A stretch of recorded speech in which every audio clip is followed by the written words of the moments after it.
Audio book zone में आपका स्वागत है। भावनात्मक बुद्धिमत्ता का मतलब है अपनी भावनाओं को समझना और प्रबंधित करना, साथ ही दूसरों की भावनाओं को पहचानना और उनके प्रति सहानुभूति रखना।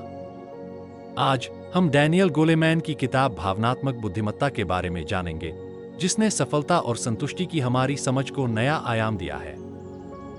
गोलेमैन बताते हैं कि भावनात्मक कौशल जैसे आत्मजागरूकता, आत्मनियमन, सहानुभूति और मजबूत संबंधों का विकास अक्सर एक सार्थक और संतुलित जीवन पाने में आईक्यू से भी अधिक महत्वपूर्ण होता है। इन कौशलों के जरिए हम लचीलापन, बेहतर संचार और व्यक्तिगत विकास के लिए आवश्यक उपकरण हासिल करते हैं। इस यात्रा के माध्यम से पुस्तक हमें चुनौतियों का सामना करने, मजबूत रिश्ते बनाने और उद्देश्यपूर्ण जीवन जीने के लिए तैयार करती है। शुरू करने से पहले, अगर आपने अभी तक हमारे चैनल को सब्सक्राइब नहीं किया है, तो कृपया सब्सक्राइब करें और हमारे अगले वीडियो को सपोर्ट करने के लिए वीडियो को लाइक करें। भाग 1, भावनात्मक मस्तिष्क। भावनाओं का एक जैविक आधार होता है जो हमारे विकास के इतिहास से जुड़ा होता है। मस्तिष्क की संरचना ऐसी भावनात्मक प्रतिक्रियाओं का समर्थन करती है जो अस्तित्व के लिए जरूरी होती हैं। ये प्रतिक्रियाएं तेज होती हैं और सचेत विचारों को दरकिनार करके हमें खतरों पर तुरंत प्रतिक्रिया देने में मदद करती हैं। हालांकि अगर इन प्रतिक्रियाओं को सही ढंग से प्रबंधित न किया जाए तो यह हमें आवेगपूर्ण कार्य करने पर मजबूर कर सकती है। हमारी भावनात्मक प्रतिक्रियाओं में एक मुख्य भूमिका एमिगडाला की होती है, जो मस्तिष्क का वह हिस्सा है जो भय और क्रोध जैसी तीव्र भावनाओं को संभालता है। जब हम गहरी भावनाओं का अनुभव करते हैं तो एमिगडाला हमारे तर्कसंगत मस्तिष्क नियोकॉर्टेक्स पर कब्जा कर लेता है, जिससे हम तर्क से अधिक आवेग में प्रतिक्रिया करते हैं। यह भावनात्मक अपहरण उन स्थितियों को समझने में मदद करता है जहां लोग बिना सोचे समझे क्रोध में चिल्लाते हैं या डर में भाग जाते हैं। इस प्रक्रिया को समझने से हमें पहचानने में मदद मिलती है कि कब हमारी भावनाएं नियंत्रण में नहीं हैं और हमें संतुलन बनाए रखना सीखना चाहिए। इन भावनात्मक अपहरणों को नियंत्रित करने का एक सरल तरीका है रुककर कुछ गहरी सांसें लेना, ताकि तर्कसंगत मस्तिष्क को शांत होने का समय मिल सके। समय के साथ इस प्रतिक्रिया का अभ्यास तनावपूर्ण स्थितियों में शांति से काम करने की हमारी क्षमता को मजबूत कर सकता है। भाग 1 का एक और पहलू है कि भावनाएं सामाजिक संबंधों में कैसे काम करती हैं। भावनाएं सिर्फ हमारे अंदर की नहीं होती, वे दूसरों के साथ जुड़ने और संवाद करने में भी अहम भूमिका निभाती हैं। उदाहरण के लिए, सहानुभूति हमें दूसरों की भावनाओं को समझने और सही ढंग से प्रतिक्रिया देने में मदद करती है। दूसरों की भावनाओं को पहचानना और जवाब देना हमारे सहयोग, संबंधों और संघर्ष प्रबंधन को बेहतर बना सकता है। भावनात्मक संकेतों को पढ़ना और उन पर प्रतिक्रिया देना पारस्परिक कौशल को बढ़ाता है, जिससे व्यक्तिगत और पेशेवर दोनों तरह की बातचीत में सुधार होता है। भावनात्मक बुद्धिमत्ता कोई स्थिर चीज नहीं है। माइंडफुलनेस और आत्मचिंतन जैसे अभ्यासों के जरिए हम अपनी भावनाओं के प्रति जागरूक हो सकते हैं, उनके कारणों को समझ सकते हैं और उन्हें प्रबंधित करने के तरीके सीख सकते हैं। भावनात्मक बुद्धिमत्ता न केवल हमारी खुद की भावनाओं को नियंत्रित करने में बल्कि दूसरों के प्रति सहानुभूतिपूर्ण होने, मजबूत रिश्ते बनाने और अधिक संतुलित और पूर्ण जीवन जीने के लिए भी बहुत महत्वपूर्ण है। भाग 2, भावनात्मक बुद्धिमत्ता की प्रकृति। भावनात्मक बुद्धिमत्ता यह समझाने में मदद करती है कि केवल आईक्यू ही वास्तविक दुनिया में सफलता का मानदंड नहीं है। जबकि आईक्यू तार्किक और विश्लेषणात्मक सोच को माप सकता है, यह आत्म-अनुशासन, लचीलापन या दूसरों के साथ जुड़ने की क्षमता को नहीं दर्शाता है। वे गुण जो जीवन के परिणामों को गहराई से प्रभावित करते हैं। भावनात्मक बुद्धिमत्ता का अर्थ है अपनी और दूसरों की भावनाओं को समझना और उस जागरूकता का उपयोग करके अपने निजी और पेशेवर जीवन में बेहतर बातचीत करना। इसका मतलब यह है कि उच्च आईक्यू वाला कोई व्यक्ति, लेकिन जिसकी भावनात्मक बुद्धिमत्ता सीमित हो, वह रिश्तों में संघर्ष कर सकता है या तनाव से अच्छी तरह निपट नहीं सकता, भले ही वे बौद्धिक रूप से सक्षम हो। उदाहरण के लिए, एक टीम लीडर के बारे में सोचें जो अपने काम में बहुत कुशल है लेकिन गुस्से पर काबू नहीं रखता। भावनात्मक नियंत्रण की कमी से वे टीम के सदस्यों को डराने या जल्दबाजी में निर्णय लेने की प्रवृत्ति रख सकते हैं, जिससे मनोबल और उत्पादकता पर नकारात्मक असर पड़ता है। भावनात्मक बुद्धिमत्ता को बढ़ाने से ऐसे मुद्दों से बचा जा सकता है, क्योंकि यह आत्मजागरूकता और बेहतर नियंत्रण विकसित करने में मदद करता है, जिससे व्यक्ति आवेश में आए बिना सोच समझकर प्रतिक्रिया कर पाता है। आत्मजागरूकता, खुद को जानना। आत्मजागरूकता भावनात्मक बुद्धिमत्ता की नींव है। इसका मतलब है अपनी भावनाओं को पहचानना, यह समझना कि वे क्यों उत्पन्न हो रही हैं, और यह देखना कि वे आपके व्यवहार को कैसे प्रभावित करती हैं। आत्मजागरूकता का अभ्यास करने से आप आवेगपूर्ण प्रतिक्रिया देने से पहले अपने आप को रोक सकते हैं। इसके लिए जरूरी है कि आप प्रतिक्रिया देने से पहले एक पल ठहरें और सोचें कि आप कैसा महसूस कर रहे हैं और क्यों। आत्मजागरूकता को बढ़ाने के लिए हर दिन कुछ मिनट चिंतन या जर्नलिंग में बिताने की कोशिश करें। किसी भी मजबूत भावनाओं को लिखें, उनके कारणों पर विचार करें और आपने कैसे प्रतिक्रिया दी। उदाहरण के लिए, यदि आपको अक्सर मीटिंग में घबराहट होती है, तो यह अपने प्रदर्शन या दूसरों की स्वीकृति को लेकर चिंता का संकेत हो सकता है।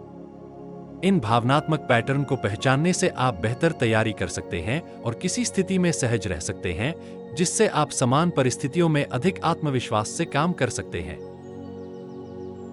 स्वप्रबंधन, आवेगों को नियंत्रित करना और सकारात्मक बने रहना। एक बार जब आप अपनी भावनाओं को पहचान लेते हैं, तो अगला कदम उन्हें प्रबंधित करना होता है। स्वप्रबंधन का अर्थ है आवेगपूर्ण प्रतिक्रियाओं पर नियंत्रण बनाए रखना, खासकर तनाव या गुस्से के पलों में। इसे साधने का एक तरीका है रुकें और सांस लें तकनीक। जब आपको लगे कि आपकी भावनाएं हावी हो रही हैं, तो कुछ गहरी सांसें लें और 5 तक गिनें। यह सरल क्रिया त्वरित प्रतिक्रियाओं को रोक सकती है और आपके तर्कसंगत दिमाग को वापस नियंत्रण में आने का समय देती है। उदाहरण के लिए, किसी बहस में तुरंत बचाव की मुद्रा में आने के बजाय एक पल का ठहराव आपको बातचीत को शांति से और रचनात्मक तरीके से आगे बढ़ाने का अवसर देता है। सकारात्मक सोच को अपनाना भी स्वप्रबंधन का एक महत्वपूर्ण हिस्सा है। छोटे लेकिन यथार्थवादी लक्ष्य निर्धारित करना उपलब्धि की भावना को बनाए रखता है और लचीलापन विकसित करने में मदद करता है, जो असफलताओं से उबरने के लिए महत्वपूर्ण है। आत्मप्रेरणा, लक्ष्यों को वास्तविकता में बदलना। भावनात्मक बुद्धिमत्ता में आत्मप्रेरणा का मतलब है सार्थक लक्ष्य निर्धारित करना और चुनौतियों का सामना करते हुए भी उन पर डटे रहना। उच्च भावनात्मक बुद्धिमत्ता वाले लोग आमतौर पर आत्मप्रेरित होते हैं। वे अपने कार्यों में उद्देश्य पाते हैं, केंद्रित रहते हैं और बाहरी सराहना के बजाय आंतरिक संतोष से प्रेरित होते हैं। उदाहरण के लिए, यदि आपका लक्ष्य करियर में उन्नति है, तो इसे छोटे छोटे कार्यों में बांटें, जैसे कि नई स्किल सीखना या मेंटरशिप को बढ़ावा देना। इस तरीके से हर छोटी सफलता आपको प्रेरित रखती है और आपकी आत्मप्रेरणा को मजबूत करती है। सहानुभूति, दूसरों को समझने की कुंजी। सहानुभूति भावनात्मक बुद्धिमत्ता का एक मुख्य हिस्सा है, जो हमें दूसरों की भावनाओं को समझकर उनके साथ जुड़ने का अवसर देती है। सहानुभूति के साथ हम दूसरों की भावनाओं को समझ सकते हैं और ऐसी प्रतिक्रिया दे सकते हैं जिससे वे समझे और स्वीकार किए गए महसूस करते हैं। यह गहरे संबंध बनाने के लिए महत्वपूर्ण है, क्योंकि यह दर्शाता है कि हम उनकी भलाई की परवाह करते हैं। सहानुभूति में सिर्फ समझना ही नहीं, बल्कि सोच समझकर प्रतिक्रिया देना भी शामिल है। उदाहरण के लिए, अगर कोई सहकर्मी परेशान है, तो एक सरल "क्या मैं आपकी मदद कर सकता हूं?" कहने से भी समर्थन और देखभाल का भाव दिखाया जा सकता है। सक्रिय सुनना सहानुभूति का व्यावहारिक तरीका है। इसमें ध्यानपूर्वक सुनना, बीच में न टोकना और सोच समझकर जवाब देना शामिल है। प्रतिक्रिया देने में जल्दबाजी करने से बचें, क्योंकि इससे दूसरे व्यक्ति को अनदेखा महसूस हो सकता है। इसके बजाय आप इसके बारे में कैसा महसूस करते हैं जैसे खुले सवाल पूछें, जो उन्हें और अधिक गहराई से साझा करने के लिए प्रोत्साहित करते हैं और सुनने का आश्वासन देते हैं। सामाजिक कौशल, दूसरों से प्रभावी रूप से जुड़ने की कला। सामाजिक कौशल वह कौशल है जो हमें रिश्तों को बेहतर बनाने, संवाद को मजबूत करने, संघर्षों को सुलझाने और भरोसा कायम करने में सहायक होता है। ये कौशल विशेष रूप से टीम वर्क और नेतृत्व भूमिकाओं में महत्वपूर्ण होते हैं। प्रभावी सामाजिक कौशल में मुख्य रूप से समस्या समाधान, अनुनय, सहयोग और स्पष्ट संचार शामिल हैं। उदाहरण के लिए, तनावपूर्ण स्थिति में शांत रहना और मुद्दे पर ध्यान केंद्रित कर खुली चर्चा करना गुस्से को कम करता है और समझ को बढ़ाता है। अगर कार्यस्थल पर कोई संघर्ष होता है तो दोनों पक्षों को लाभ पहुंचाने वाले समाधान खोजने की कोशिश करें। इसका मतलब है ऐसे विकल्पों पर विचार करना जो समझौता और पारस्परिक सम्मान को बढ़ावा दें, जिससे सभी लोग सुने और मूल्यवान महसूस कर सकें। इसके अतिरिक्त प्रभावी संचार के लिए स्पष्ट, संक्षिप्त और सोच समझकर जानकारी साझा करना जरूरी है। यदि आप प्रतिक्रिया दे रहे हैं तो आप की बजाय मैं के कथनों का उपयोग करें, जैसे मुझे लगता है या मैंने नोटिस किया है, ताकि रक्षात्मकता को कम किया जा सके और बातचीत अधिक सकारात्मक ढंग से आगे बढ़ सके। रोजमर्रा की जिंदगी में भावनात्मक बुद्धिमत्ता का उपयोग। भावनात्मक बुद्धिमत्ता केवल कार्यस्थल या विशेष संबंधों तक ही सीमित नहीं है। यह एक जीवन कौशल है जो समग्र स्वास्थ्य और भलाई को बेहतर बनाता है। शोध से पता चलता है कि उच्च भावनात्मक बुद्धिमत्ता वाले लोग तनाव को बेहतर ढंग से प्रबंधित करते हैं, उनकी प्रतिरक्षा प्रणाली मजबूत होती है और यहां तक कि उनकी जीवन प्रत्याशा भी बढ़ सकती है।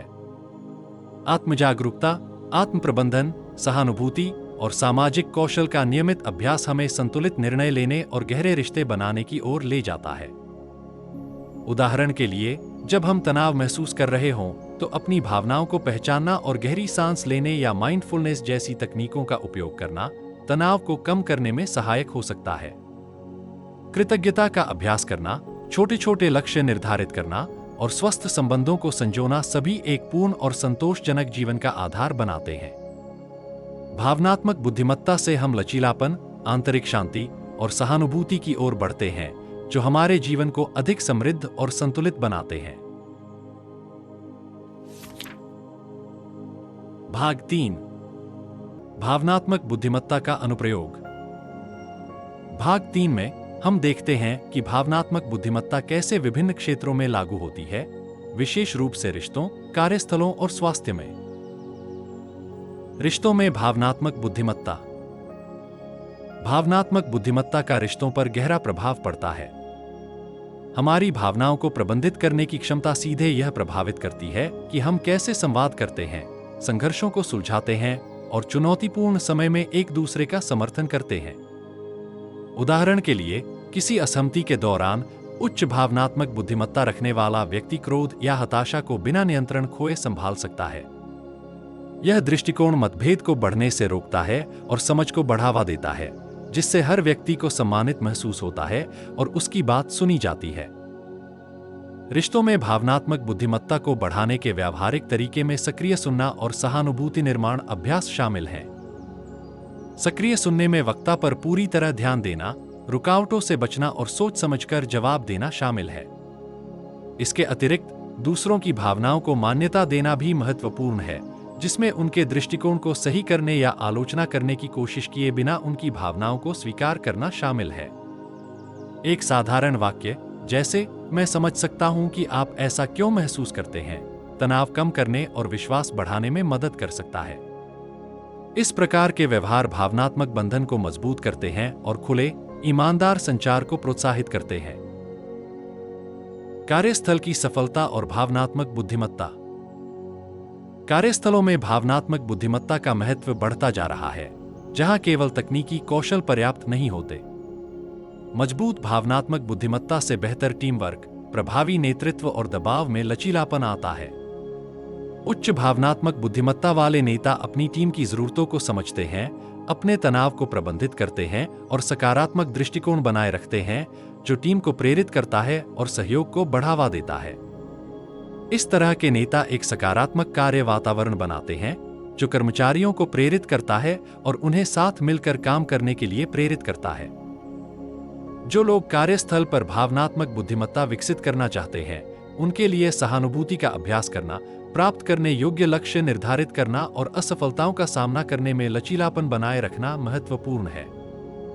जब सहानुभूति पर ध्यान दिया जाता है, तो कर्मचारी महसूस करते हैं कि उन्हें देखा और समझा गया है, जिससे टीम वर्क को बढ़ावा मिलता है।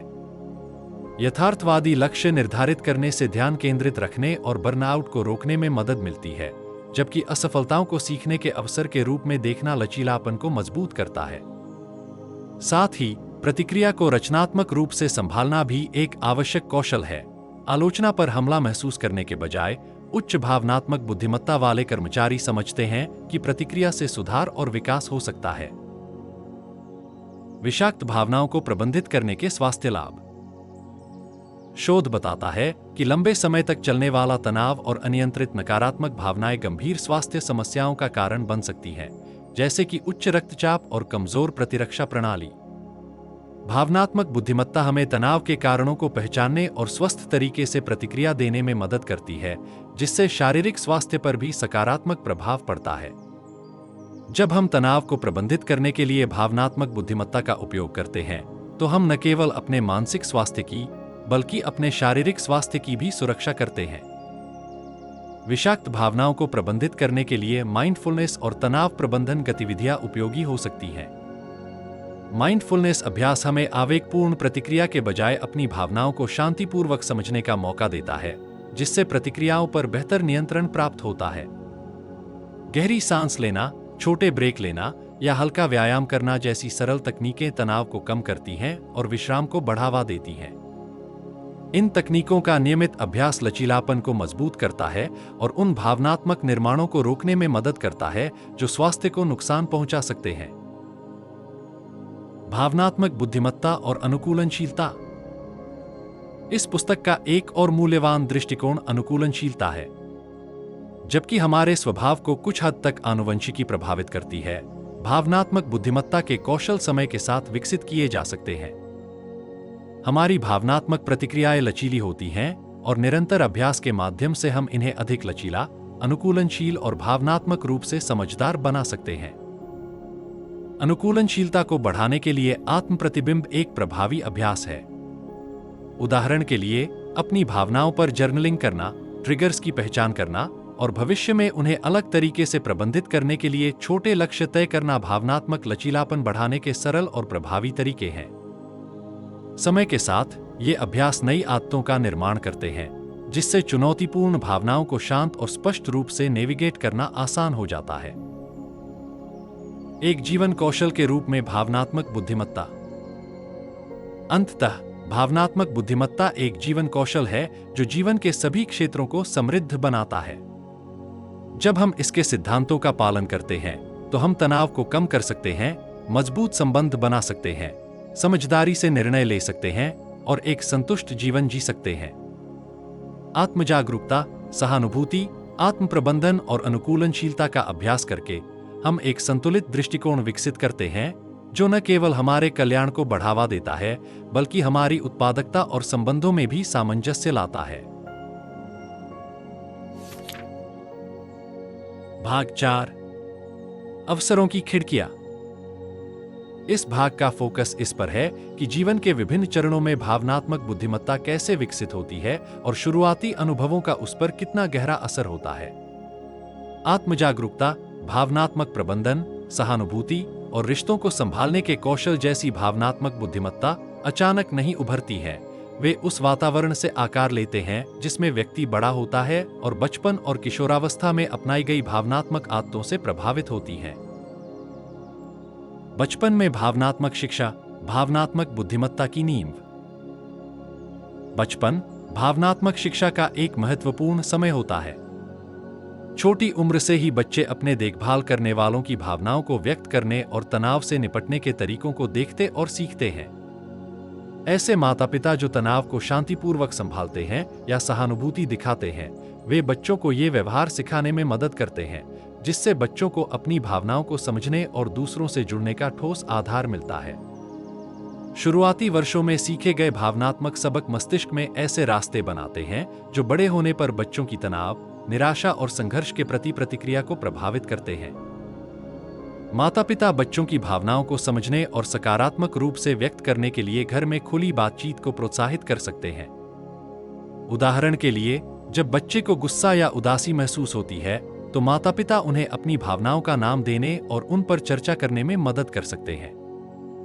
इससे बच्चों को अपनी भावनाओं को समझने में मदद मिलती है और उन्हें यह भी सिखाया जाता है कि अपनी भावनाओं को एक स्वस्थ तरीके से कैसे संभालें।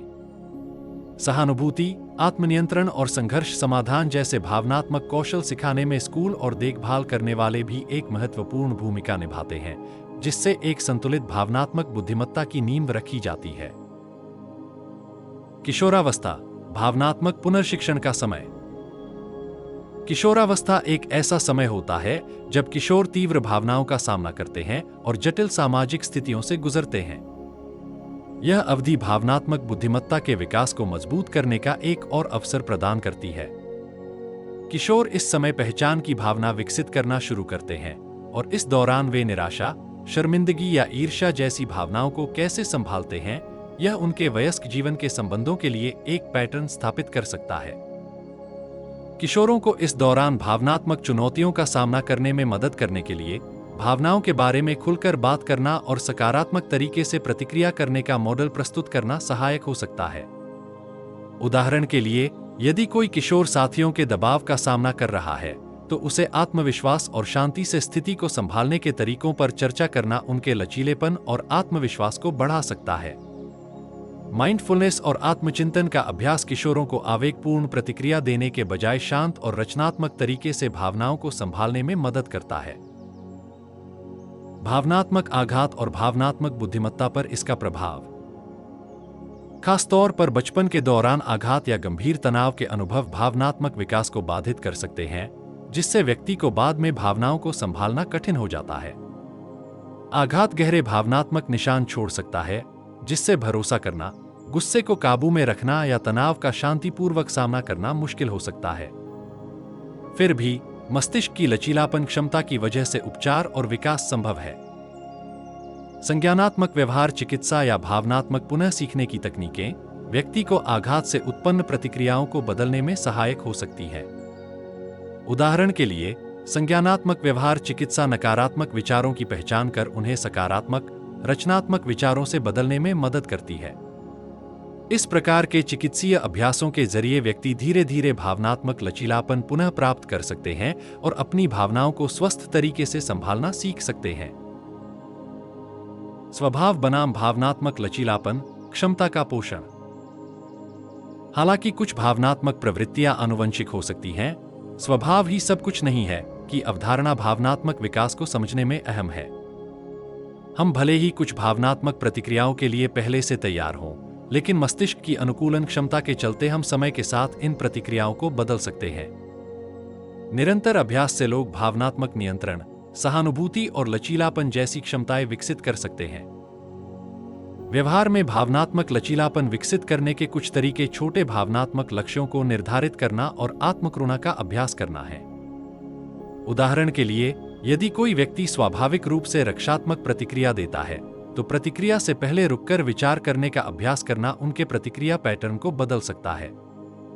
जर्नलिंग भी इस प्रक्रिया में सहायक होती है, क्योंकि यह व्यक्ति को उनके भावनात्मक अनुभवों की समीक्षा करने, ट्रिगर को समझने और भविष्य के संवादों के लिए रणनीति बनाने की अनुमति देती है। भाग 5, भावनात्मक साक्षरता। यह भाग भावनात्मक बुद्धिमत्ता की कमी के कारण उत्पन्न होने वाले जोखिमों और कठिनाइयों को समझाता है। मानसिक स्वास्थ्य को बनाए रखने, लचीलापन बढ़ाने और मजबूत रिश्ते बनाने के लिए भावनात्मक बुद्धिमत्ता आवश्यक है।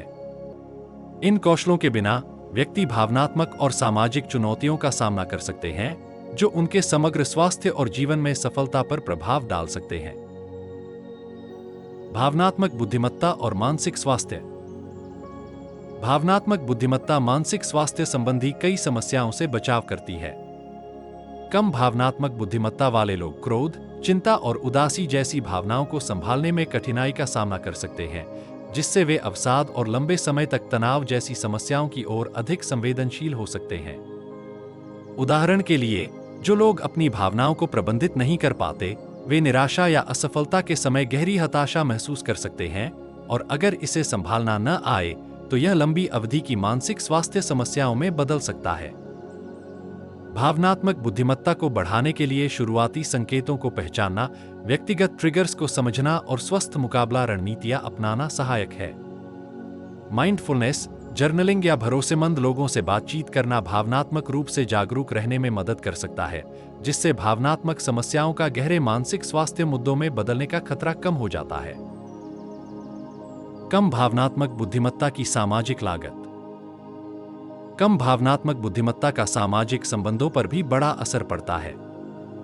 यह लोगों को असंवेदनशील, आवेगी या असहयोगी बना सकता है, जिससे व्यक्तिगत और पेशेवर रिश्तों में मुश्किलें पैदा हो सकती हैं। उदाहरण के लिए, कम सहानुभूति वाले व्यक्ति को दूसरों की भावनाओं को समझने में कठिनाई होती है, जिससे गलतफहमी और संघर्ष की संभावना बढ़ जाती है। मजबूत सामाजिक कौशल बनाने के लिए लोग सहानुभूति का अभ्यास कर सकते हैं, प्रतिक्रिया देने से पहले दूसरों के दृष्टिकोण पर ध्यान देना और उनका सम्मान करना। ध्यानपूर्वक सुनना, दूसरों की भावनाओं को स्वीकार करना और सोच समझकर प्रतिक्रिया देना जैसे छोटे कदम भी रिश्तों को सुधार सकते हैं। इस दृष्टिकोण से संबंधों में मजबूती आती है, जिससे एक ऐसा सामाजिक वातावरण बनता है जो अकेलेपन को घटाता है और विश्वास को बढ़ावा देता है। व्यवहारिक जोखिम, हिंसा, व्यसन और आवेग नियंत्रण। भावनात्मक बुद्धिमत्ता की कमी से हिंसा, नशे की लत और आवेगी फैसलों जैसे जोखिम भरे व्यवहार पैदा हो सकते हैं। भावनाओं को नियंत्रित करना भावनात्मक बुद्धिमत्ता का एक अहम हिस्सा है। इसके बिना लोग हानिकारक तरीके से प्रतिक्रिया कर सकते हैं, जैसे कि तनाव में आकर गुस्से में उबल जाना या दर्द और तनाव से निपटने के लिए नशे की ओर रुख करना। ये व्यवहार अक्सर उन लोगों में दिखते हैं जो अपनी भावनाओं को सही ढंग से समझने और निराशा, क्रोध या दुख का स्वस्थ समाधान खोजने में सक्षम नहीं होते हैं। आवेग नियंत्रण को बेहतर बनाने के लिए व्यक्ति आत्मनियंत्रण के अभ्यास कर सकते हैं, जैसे गहरी सांसें लेना, प्रतिक्रिया देने से पहले रुकना या अपने निर्णयों के संभावित नतीजों पर ध्यान देना। इसके साथ ही शांत और संतुलित प्रतिक्रिया करने का लक्ष्य रखने से वे स्वस्थ आदतें बना सकते हैं जो जोखिम भरे व्यवहार को कम करने में सहायक होती हैं। शैक्षणिक दृष्टिकोण, भावनात्मक कौशल को जल्दी सिखाना। भावनात्मक बुद्धिमत्ता के महत्व को समझते हुए कई स्कूल और शैक्षिक कार्यक्रम छोटे बच्चों को सहानुभूति, आत्मनियंत्रण और भावनात्मक समझ जैसे कौशल सिखाने के लिए सामाजिक और भावनात्मक शिक्षण कार्यक्रम लागू कर रहे हैं। इन कार्यक्रमों का उद्देश्य बच्चों को तनाव से निपटने, प्रभावी ढंग से बातचीत करने और लचीलापन बढ़ाने के लिए उपकरण देना है। शोध से पता चलता है कि सामाजिक और भावनात्मक शिक्षण कार्यक्रमों में भाग लेने वाले बच्चों का शैक्षणिक प्रदर्शन बेहतर होता है, सामाजिक कौशल बेहतर होते हैं और उनमें व्यवहार संबंधी समस्याएं भी कम होती हैं। माता-पिता भी इन कौशलों को घर पर सिखाने में मदद कर सकते हैं, जैसे भावनाओं पर खुलकर बात करना, तनावपूर्ण स्थितियों में सकारात्मक प्रतिक्रिया देना और समस्या को हल करने के तरीके सिखाना। उदाहरण के लिए, यदि कोई बच्चा किसी दोस्त के साथ विवाद के कारण उदास है, तो माता-पिता उसे उसकी भावनाओं को समझने, दूसरे व्यक्ति के नजरिए को समझने और समाधान ढूंढने के तरीकों पर चर्चा करने में मदद कर सकते हैं। यह तरीका बच्चे की भावनात्मक बुद्धिमत्ता को विकसित करता है, जिससे उसका जीवन संतुलित और संतुष्टिदायक बनता है।